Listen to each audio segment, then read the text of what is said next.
Today, we're going to dive into Shakespeare's The Tempest, but probably not like you remember it.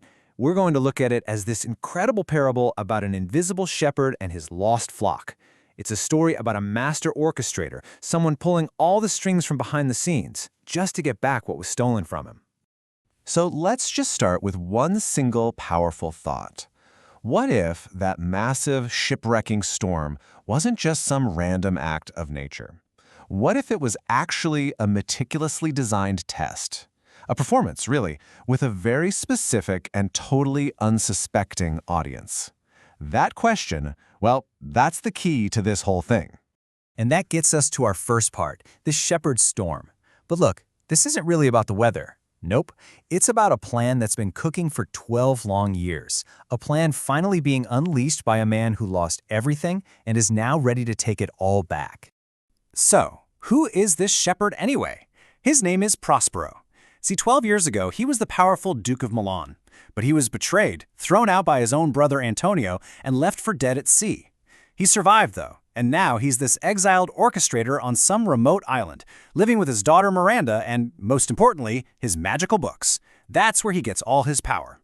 So using the power he's learned from those books, Prospero whips up the Tempest. But this is no ordinary storm, you know. It's a symbol. It's like a physical representation of the betrayal that threw his own life into chaos all those years ago. And really, it's just a tool to get his enemies, the very guys who wronged him, shipwrecked on his island and right where he wants them.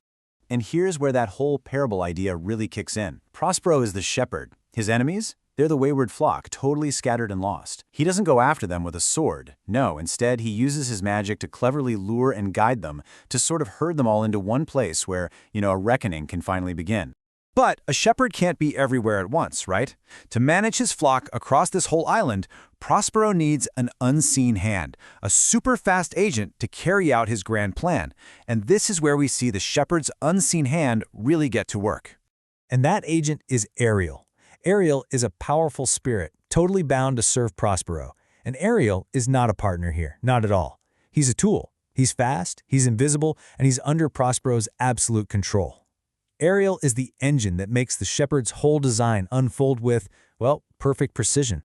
And Prospero's instructions are incredibly methodical. It's like a 3-step playbook. Step 1, Ariel separates all the shipwrecked people into small, isolated groups. Step 2, the spirit uses all this enchanting music and illusions to lead them around and mess with their heads. And Step 3, Ariel is basically Prospero's eyes and ears, reporting everything back to the boss. I mean, it is a masterclass in manipulation. So the thing you have to get is this. Whenever Ariel conjures an illusion or plays some magical song, that's not Ariel freelancing. Not at all. What you're seeing is a direct extension of Prospero himself. Every single flicker of magic on this island is just the shepherd's will made real. Okay, so with all the pieces in place and the flock gathered, we finally get to the test itself. This is the Harpy's judgment. It's a moment of pure supernatural payback, and it's designed to absolutely shatter the composure of Prospero's enemies. I want you to picture this. Prospero's enemies, including his awful brother Antonio and King Alonso, they're lost, they're exhausted, and they are starving. And then, all of a sudden, this magnificent banquet just appears out of nowhere. To them, it must look like a miracle, right? A feast that promises to save them.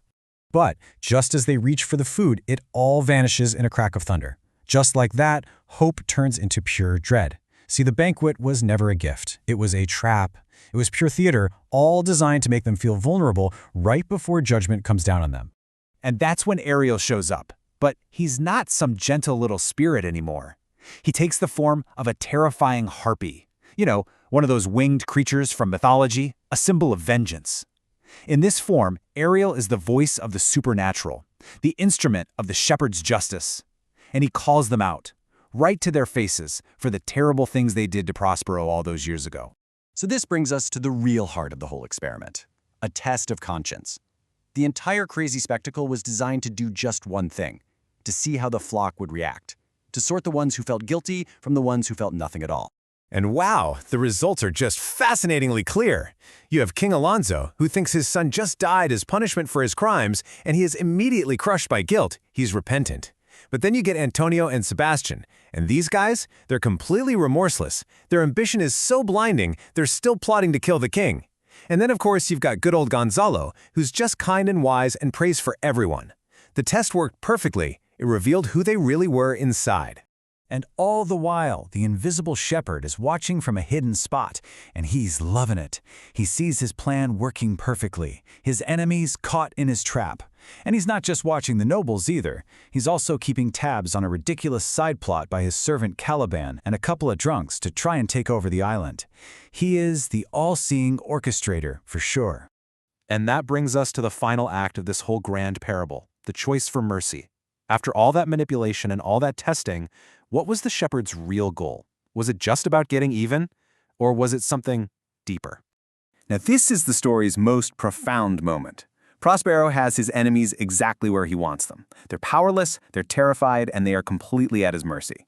His first instinct, his desire, was for revenge. But in this crucial moment of self-reflection, he makes a different choice. He chooses mercy. So now his path is crystal clear. He steps out of the shadows and reveals who he is. He calmly tells them what they did, but then he offers a general pardon, so long as King Alonso is truly sorry. And with that, he peacefully reclaims his dukedom. The natural order isn't restored with violence, but with forgiveness. And in what might be his most powerful move of all, Prospero makes one last promise. He's going to break his magic staff and drown his books, the very source of his godlike power. He's giving up being the island's master puppeteer so he can rejoin the human race. The shepherd is finally putting down his crook. In the end, Prospero's great project is done, and he basically asks the audience, us, for applause to set him free. And that leaves us with this final, lingering question. His story is about a man who holds all the cards, who has absolute power over the people who ruined his life. So when you're in that position, when you can do literally anything you want, is choosing to forgive them a generous gift, or is it a moral duty? Definitely something to think about.